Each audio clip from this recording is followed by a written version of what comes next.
Okay, Science 10. So we were just starting to talk about atomic theory and ions. We talked about the octet rule and how cations are made by metals losing electrons and anions are made when nonmetals gain electrons. We looked through a couple of energy level diagrams, talked about the name change. Then you can read about monoatomic, mono meaning one, just one element, versus polyatomic, that's another type of ions, poly meaning more than one, many different elements make up that ion.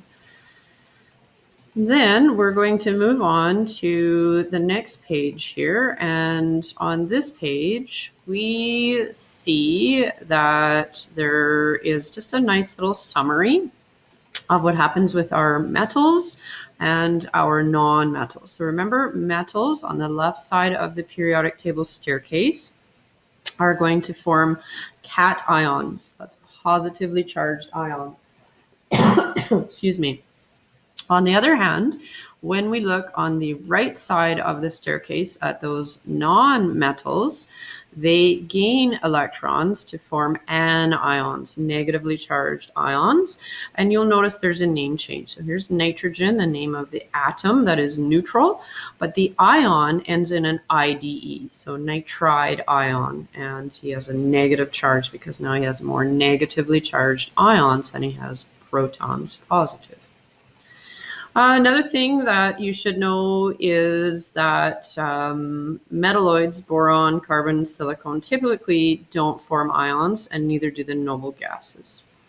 So now I would like to take a look at these practice problems here on this chart. And so the first one is done for you, where it has the atomic number, element name, does it lose or gain electrons, what's its symbol, and then what's its ion name. So here's the one I want to do with you, and that is atomic number 4. So remember that the atomic number is the number of protons. So you look that up on your periodic table, and you find out that this guy, the element, the atom, is beryllium.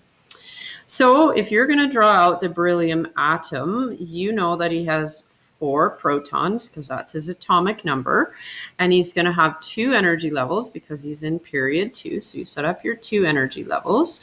First energy level is full with its maximum number of 2 electrons, and because this guy is in group 2, he has 2 electrons in that outer valence. So here's these 2 electrons in the outer energy level. So what happens to those 2 electrons? Well, he's going to lose those 2 electrons. This is a metal. Metals lose electrons. So he's getting rid of both of them. He's losing 2 electrons. So now when we form the ion, there's no more electrons here, right? There's no energy level out here. There's 0 out here now. He's only got the 2 electrons in that full first energy level, and he's got 4 protons. So which is more, his number of protons or his number of electrons? Well, his number of positive protons. 4 here, minus 2 there, that's 2 positive. So our symbol for this ion is Be2+. And what is his name? Well, his name doesn't change because he is a metal. So his name stays beryllium ion. So all that we change is the atom to ion. Now we're going to look at something different. Okay, so next guy to look at is going to be fluorine. And when you look at fluorine, you will notice that fluorine is in group 17. Okay, so I'm going to pull up our periodic table, and here is fluorine, and we see he is in group 17, so that means he has 7 valence electrons in that outer energy level. Number 9 here is his atomic number, so we can say he has 9 protons in his nucleus. That means there's 2 electrons in the first energy level, and then there's going to be 7 electrons, that's his valence, right, in the outer energy level.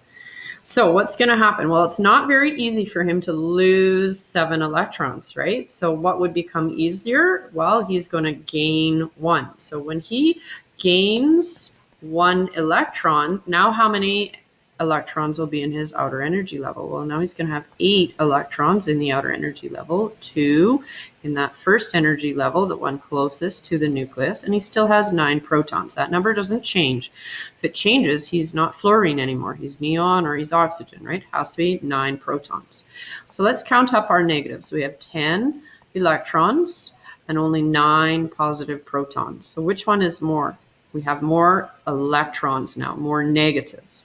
So fluorine goes from a fluorine atom, which has the same number of protons and electrons, 9 electrons. That's equal to my number of protons, positives and negatives equal. And now I have 1 extra electron, and that extra electron is written as the charge. So you notice that none of these guys have a charge written, but everybody in this whole group is going to be 1 negative. Chloride, 1 negative. Bromide, 1 negative. 1 negative. And remember, he gets a name change. It's no longer fluorine and chlorine and bromine. The new name is now fluoride or chloride or bromide. So then that means that for the next column here, the next group or family going up and down here is group 16. That means there's 6 electrons. So each of them have to gain 2 electrons. That means oxygen, O, is going to be 2 minus, and that will become the oxide ion. Sulfur, S, 2 minus, sulfide. Selenium, Se, 2 minus, selenide. We can keep doing this, right? And then we can look at our next group, and we can look at nitrogen, group 15. Well, he's got 5 electrons in the valence, the outermost energy level, and so he's going to gain 3 electrons, 3 negatives. And what does that mean? That means nitrogen goes to nitride, he's N3 minus. Phosphorus becomes phosphide, P3 minus. So this understanding is something that you're going to use now in the rest of your Science 10 into Chem 20, into Chem 30.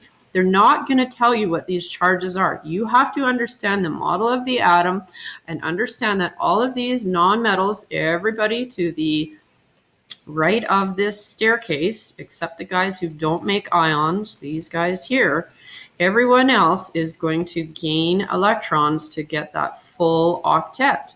Remember also that these guys, the noble gases, are already have a full octet, and so they're not going to make ions either.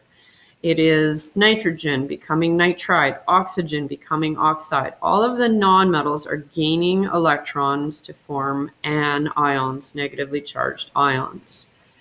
So hopefully that will give you enough information to be able to figure out the rest of this booklet, these practice problems, these charts, understanding that if you have a positive or a negative charge, it's not an atom anymore. It has now got a charge, so it must be an ion. It had to either gain or lose electrons. If the charge is 0, then it's an atom. And so hopefully now you'll be able to finish up this and then do the assignment for the week. All right, if you have any questions, michelle.ledeen@ghst75.ca. Talk to you later. Bye-bye.